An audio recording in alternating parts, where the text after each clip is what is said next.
On November 5, 2003, all doubt of Ridgway's guilt was erased. He pleaded guilty to the murders of 48 women.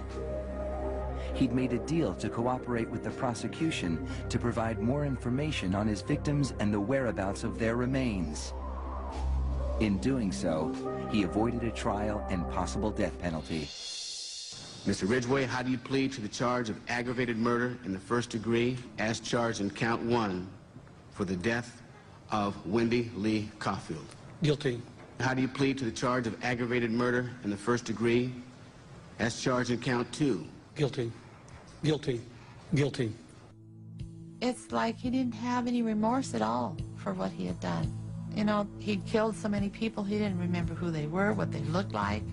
I just couldn't believe that somebody could kill all those people and not remember them. Neither could the angry relatives of his victims, who were invited to speak in court when Ridgway was sentenced to life without parole on December 18, 2003.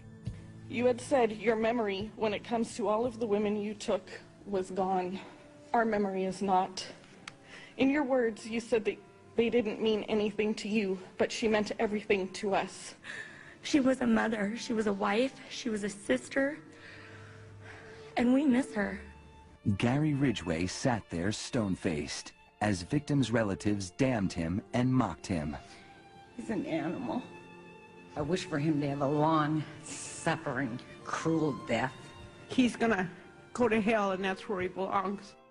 But then the emotionless facade finally cracked when the father of one of his victims appeared to surprise him with a dose of human kindness. Mr. Ridgway, there are people here that hate you. I'm not one of them. You've made it difficult to live up to what I believe, and that is what God says to do, and that's to forgive. You are forgiven. You are forgiven. You are forgiven, sir.